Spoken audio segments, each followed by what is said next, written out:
Nous allons voir dans cette vidéo quelques astuces sur les pages des paperboards avec Active Inspire qui peuvent vous permettre d'être plus précis dans la confection des exercices et de vos préparations de cours.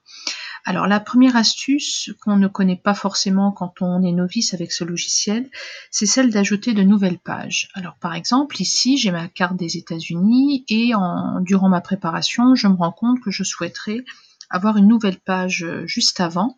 Donc pour cela, ici vous voyez ce petit onglet, vous cliquez dessus et dans la partie insérer la page, vous pouvez choisir soit d'insérer une page vierge avant la page actuelle ou bien après.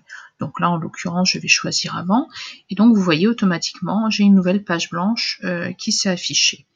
Donc ça c'est une petite astuce à connaître.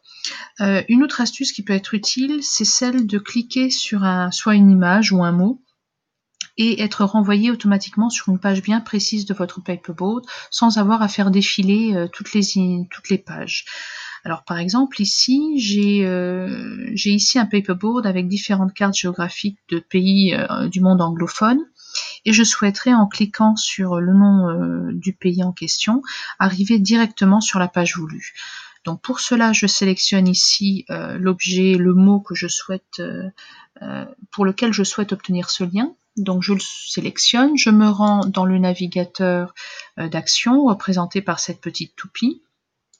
Et ici, vous voyez les actions de page. Donc vous les sélectionnez.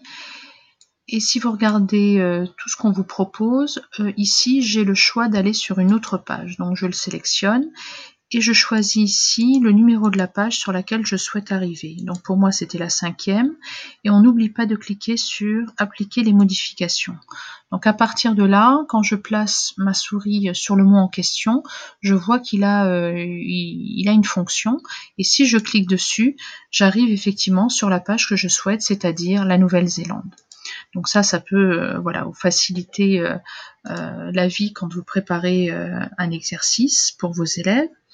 Une autre astuce qui peut être utile également, lorsque vous avez créé une activité, un exercice, et vous souhaitez conserver cet exercice pour pouvoir l'inclure dans un autre paperboard à l'avenir, alors il suffit de procéder de la manière suivante. Donc je vais prendre l'exemple avec la page que nous avons ici sous les yeux. Je me rends pour cela ici dans le navigateur de ressources, où l'on a donc une bibliothèque, différents documents utilisables que l'on peut enrichir au fur et à mesure. Donc si je souhaite rajouter cette page, donc je choisis par exemple ici j'ai une partie qui s'appelle les cartes. Donc logiquement je veux la sauvegarder dans cette partie-là pour pouvoir la retrouver très facilement.